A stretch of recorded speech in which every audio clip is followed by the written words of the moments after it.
উপমুখ্যমন্ত্রী হওয়ার জন্য এবার নন্দীগ্রাম থেকে লড়তে চলেছে অভিষেক বন্দ্যোপাধ্যায়। ব্যারাকপুরে বিস্ফোরক মন্তব্য সুকান্ত মজুমদারের। রাজ্যে আগামী বিধানসভা নির্বাচন হতে চলেছে বিজেপির কাছে বড় চ্যালেঞ্জ। ব্যারাকপুর লোকসভার প্রত্যেকটি আসনে বাড়তি নজর রয়েছে রাজ্য এবং কেন্দ্রীয় বিজেপি নেতাদের। প্রাক্তন সাংসদ অর্জুন সিং এর সংগঠন ব্যারাকপুর জুড়ে মজবুত থাকলেও কোনো ঝুঁকি নিতে চাইছে না বিজেপি নেতৃত্ব। তাই কার্যত প্রতি সপ্তাহে দফায় দফায় ব্যারাকপুর লোকসভার বিভিন্ন বিধানসভায় বৈঠক মিছিল করছেন রাজ্য বিজেপির শীর্ষ নেতারা। আজ ব্যারাকপুর ওয়্যারলেস মোড় থেকে মসজিদ মোড় পর্যন্ত আর পরিবর্তন যাত্রা ডাক দেওয়া হয়েছিল। ব্যারাকপুর সাংগঠনিক জেলা বিজেপি নেতৃত্ব সেই ডাকে সাড়া দিয়ে সেখানে উপস্থিত হয়েছিলেন কেন্দ্রীয় মন্ত্রী সুকান্ত মজুমদার, ব্যারাকপুরের প্রাক্তন সাংসদ অর্জুন সিং, ভাটপাড়ার বিধায়ক পবন কুমার সিং, ব্যারাকপুর জেলা সভাপতি তাপস ঘোষ, জেলা বিজেপির সহ সভাপতি প্রিয়াঙ্কু পাণ্ডে অন্যান্যরা। মিছিল শেষে সভায় বক্তব্য রাখতে গিয়ে বালুরঘাটের সাংসদ সুকান্ত মজুমদার বলেন, বিজেপি ক্ষমতা এলে বাংলায় অপরাধ দমনে এনকাউন্টার হবে। বিজেপি ক্ষমতা এলে নামাজ মসজিদের ভেতর পড়তে হবে, বাইরে নয়। এক ধাপ এগিয়ে তিনি আরও জানান, আমার কাছে খবর আছে উপমুখ্যমন্ত্রী হওয়ার জন্য এবার নন্দীগ্রাম বিধানসভা থেকে লড়তে চলেছে অভিষেক বন্দ্যোপাধ্যায়। তাই এখন থেকে দক্ষিণ চব্বিশ পরগনা জেলার দলদাস বেশ কয়েকজন পুলিশ কর্তাকে পূর্ব মেদিনীপুরে পাঠানো হয়েছে। অভিষেক বন্দ্যোপাধ্যায়কে নন্দীগ্রাম থেকে এবং মমতা বন্দ্যোপাধ্যায়কে ভবানীপুর থেকে হারানোর ব্যবস্থা করবে বিজেপি। কোথায়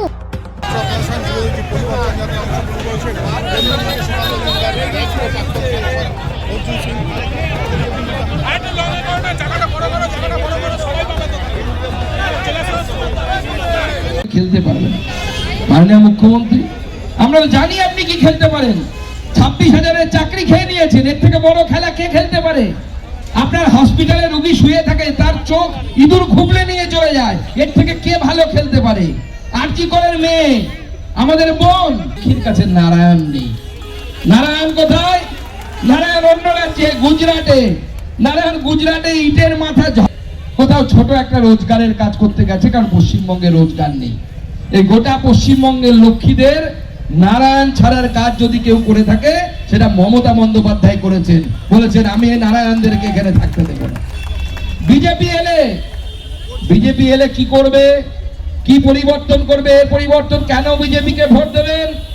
বিজেপি এলে কি করতে পারে আমি কয়েকটা তথ্য দিয়ে আপনাদেরকে বলে দিচ্ছি।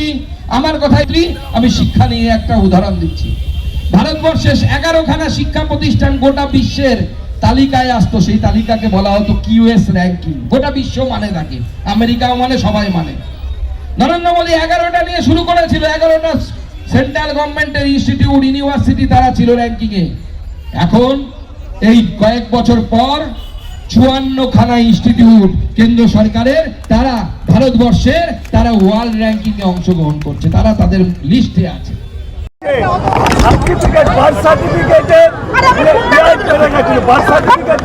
দেখুন, এটা পুরোটাই চলছে হচ্ছে অভিষেক বন্দ্যোপাধ্যায়ের নির্দেশে, এবং এর ডবল উদ্দেশ্য আছে।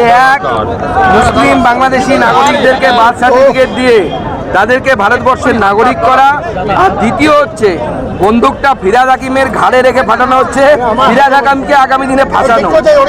কারণ এটা কোর্টে চ্যালেঞ্জ হবেই, এই বার্থ সার্টিফিকেট দেওয়াটা, এবং কোর্টে এই বার্থ সার্টিফিকেট দেওয়া নিয়ে মামলা হবে, এবং সেই মামলায় কিন্তু বড় এনকোয়ারি হবে। সেই এনকোয়ারি যদি হয় কোর্টের রায়, তাহলে কিন্তু ফিরাদ হাকিম টাটা বাই বাই। সুকান্তদা বললেন বুলডোজার চলবে তাদের উদ্দেশ্যে, এবং কিভাবে এই যারা মেয়েদেরকে ধর্ষণ করবে, মেয়েদের শ্লীলতাহানি করার চেষ্টা করবে, আমাদের মা বোনেদের ইজ্জতে হাত দেবে, তাদের বাড়িতে বুলডোজার চলবে। এটা বিজেপির নীতি। তাদের বিরুদ্ধেও পুলিশের ব্যবস্থা হবে। কোনো তোলাবাজি বাংলায় আমরা করতে দেবো না, কারণ তোলাবাজি হলে সেখানে শিল্প সম্ভব নয়। শিল্প সম্ভব না, তোলাবাজির জন্যই পশ্চিমবঙ্গে মৃত অবস্থায় পৌঁছে গেছে।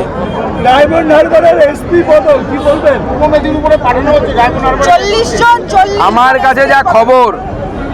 কাছে যা খবর অভিষেক বন্দ্যোপাধ্যায় এবার তৃণমূল কংগ্রেসের তরফ থেকে নন্দীগ্রামে বিধানসভায় দাঁড়াবে, সেই জন্য নিজের ধরা অফিসারদেরকে ওই জেলাতে ট্রান্সফার করা হচ্ছে। ওনার উপমুখ্যমন্ত্রী হওয়ার খুব শখ, সেই উপমুখ্যমন্ত্রী হবার জন্য উনি নন্দীগ্রামে বিধানসভায় দাঁড়াবেন বলে আমার কাছে খবর আছে। বিশ্বাস করছেন? ভাইপো ভয় তো পাচ্ছে।